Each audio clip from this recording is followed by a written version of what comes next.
Today we're talking about the natural alternatives to shampoo for your hair. Now you guys know I am the last person to comfort anyone whose product stash solely consists of products that you can get off the shelf. Shoot, I love a good product as much as the next person. And really, what would I be doing with all my time if not reading an unnecessary amount of product labels?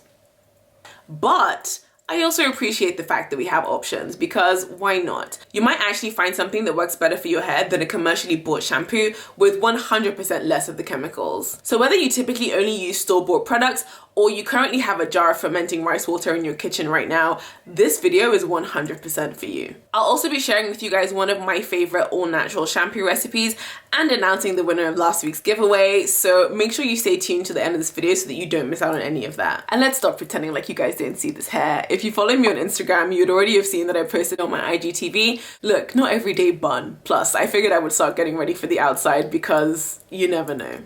Anyway, let's get into this video. As you guys can see, we have a few ingredients to go through in this video, so let's just get right into it, shall we? First things first, we're gonna start with clays. In general, natural clays are powdery mineral substances that are very well known for their purifying properties, based on the fact that they are great clarifiers, amazing detoxifiers, as well as antibacterial agents, all wrapped up in one. Now, whilst most, if not all, clays will share these properties, the properties of each specific clay will vary, and it's these variances that should inform you which clay might be better for your hair than another clay. So that we can keep this video short and sweet, I'm only going to be talking about the 3 main clays that you will typically be able to find. And if you guys would like, I can do a follow-up video solely on all the different types of clays that you could use for your hair and your skin. Now let's start with our good old calcium bentonite clay. So this stuff is essentially volcanic ash. Now the first thing to note about bentonite clay is that it is super absorbent. And by super absorbent, I mean more than its mass in water absorbent.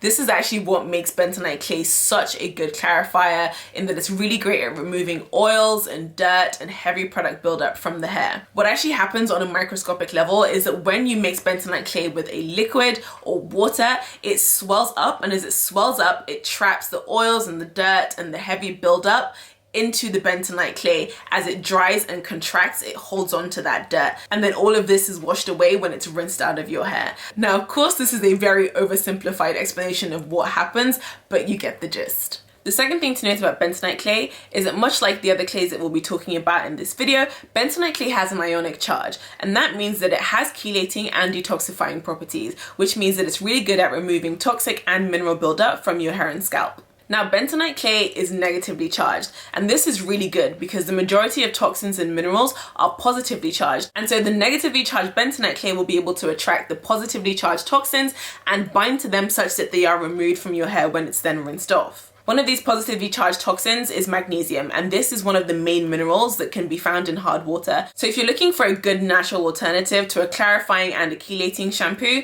then bentonite clay is the one for you. So moving on to our next clay, which is Rasool clay or Gasool clay. Same thing. So Rasool clay originates from Morocco, and the name Rasool actually comes from an Arabic word, rasala, which means to wash. If you speak Arabic and you're watching me butcher this, then ana asfa, samahini. Pretty sure I butchered that too, but hey, we move still. Unlike bentonite clay, however, Rasool clay has milder absorbent properties, so that means it is not going to be as stripping of a clarifier as bentonite clay would be. So because it does not swell as much, it does not absorb as much, which means that it will be able to clarify and clean your hair without leaving your hair feeling dry. However, Rasool clay also has a negative ionic charge, much like bentonite clay, so it would be removing the same kind of positively charged toxins and mineral buildup from your hair and scalp as bentonite clay would. So if you're looking for a less drying or a less stripping alternative to bentonite clay for clarifying and chelating your hair of hard water, then this is a really good alternative for you. Now, more than many other clays, Rasool clay has a very, very high mineral content, which means that it can offer your hair and scalp additional conditioning properties, which also makes it a good option for those that are suffering with scalp conditions. The third clay we're going to be talking about in this video is kaolin clay. So kaolin clay is comparatively a very gentle clay. So less than bentonite clay and Rasool clay, kaolin clay is even less absorbent. This obviously means that kaolin clay might not be as great of a clarifier as, say, bentonite clay or Rasool clay. So in terms of comparing this to a commercial shampoo, kaolin clay can be considered a natural alternative to your mild sulfate-free moisturizing shampoos because it is the least stripping of all of the 3 clays. Now, unlike bentonite and rosol clays, kaolin clay has a positive ionic charge. This makes it a good chelating cleanser for removing negatively charged toxins and mineral buildup from your hair and your scalp. So toxins like fluoride, sulfur, as well as chlorine. So if you're somebody that swims on a regular basis, then using kaolin clay as part of your post-swim wash will help you to remove that chlorine from your hair without stripping your hair in the process, because as we've already established, it's mildly absorbent. So it's not going to absorb as much of your natural hair oils as bentonite clay or rosol clay would in the process. If you're not quite sure on how to mix these clays together, then you can check out this video on how to detox your scalp at home, and I've got a really good recipe in there for you to use. Now, when it comes to how to use these clays, it's always helpful to keep in mind that the efficacy of these clays' clarifying properties is directly linked to how much they can absorb when they swell, in that the more a clay can expand, the more dirt and oil it will be able to grab onto as it begins to dry and contract. So I would advise that when using clays to wash your hair, you want to use enough water to make sure that the mixture is closer in consistency to single cream than it is to, say, Greek yogurt. And then you want to leave it to sit for about 10 minutes before you put it in your hair. If after 10 minutes the mixture hasn't thickened much, then you will know that the clay has expanded to its maximum capacity and will then be able to grab onto as much dirt and oil as possible. This is particularly helpful for a clay like kaolin clay that is typically less absorbent than bentonite clay. On the flip side, if you're trying to minimize the clarifying properties of, say, a bentonite clay, then all you have to do is to make a mixture thicker so that in absorbing less water, the clay will expand less and not be able to remove as many oils from your hair. Now, after washing your hair with these clays, some people prefer not to condition because they find that they get enough conditioning from the clay, but I have high porosity hair, so if you have high porosity hair, I would highly recommend that you still deep condition afterwards, just to make sure that you are infusing that moisture back into your hair that you might have lost, that, say, somebody who has low porosity hair might not have lost from the same washing session. The final thing to note here is that if you are somebody that struggles from chronic scalp conditions like eczema or psoriasis, then you want to be careful when using these clays. Yes, clays have been used to alleviate some of these conditions, but if you do notice that your scalp is getting flakier, more inflamed, painful, itchy, or red as a result of using these clays, then please discontinue it immediately. Okay guys, so that's it for the clays, and now I'm about to share with you guys one of my personal favorite all-natural DIY shampoo recipes. But before I do, comment below what you guys think my main ingredients are going to be for this recipe. And don't cheat, don't skip ahead, Jesus is watching you.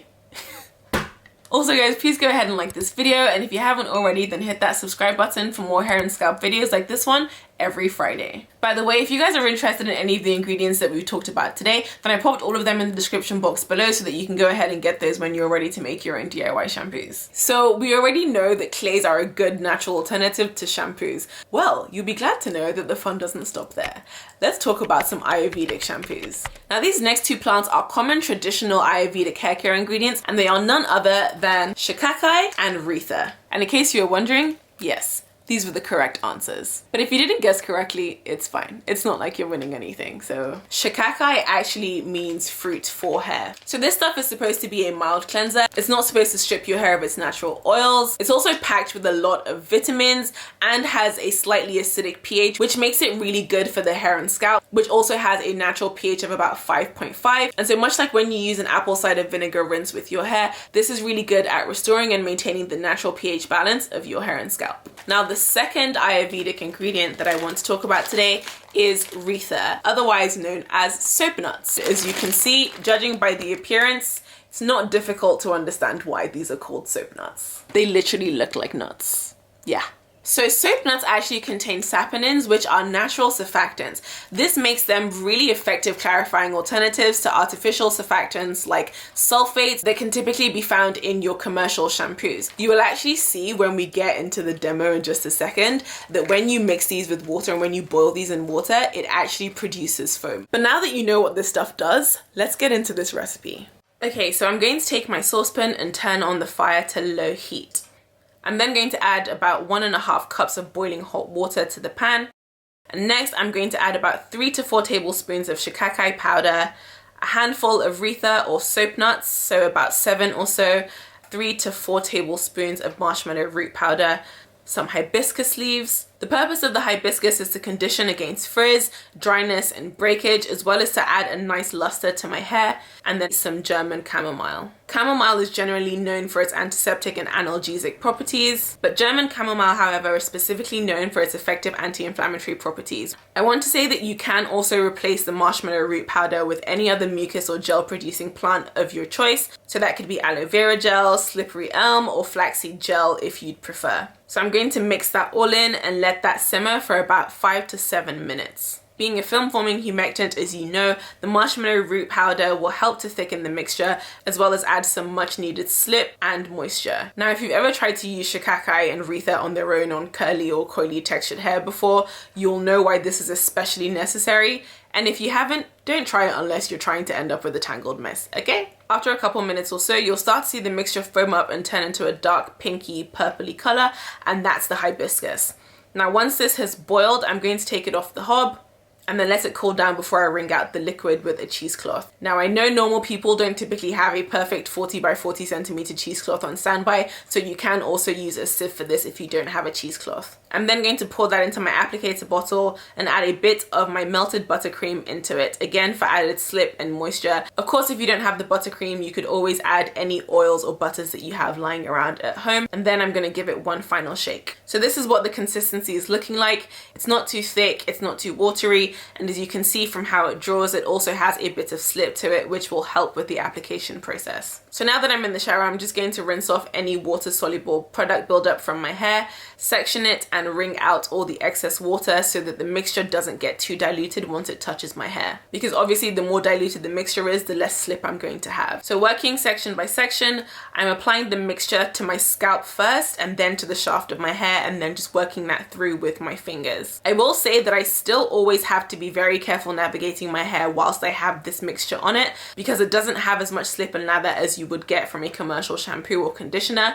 But the marshmallow root really does make a difference. And look at that curl definition, sis. A curl queen, yes. Also, that's likely from the marshmallow root, by the way, not the shikakai or the reetha, before you guys start to get any ideas. And then once I've let that sit on my hair for about 3 minutes, I'll then rinse it out, and this is what my hair is looking like. And let me tell you, it is squeaky clean. Now I'm still going to go ahead and deep condition with my Cresse Pelo after this, because you know, the whole high porosity thing, and also because this is the only time in the week where I will detangle my hair, and there's no way that I'm just gonna dry detangle or raw detangle my hair. So I went ahead and let that deep condition off camera before I then rinsed it out of my hair. After this, I just went on to moisturize and style my hair as usual. Okay, maybe not as usual, because in case you guys haven't noticed, I don't typically look like Zelda the Fulani Warrior Princess most weeks, but clearly I had you people's time this week, so yeah. Let's get into this giveaway announcement, because I know that's the only reason why you guys are still watching this video. So yes, I actually went through the comments and wrote down every single name of every single person that entered into this giveaway. So yeah, you guys are literally going to see me pick a name live. Oh, why am I nervous? And the winner is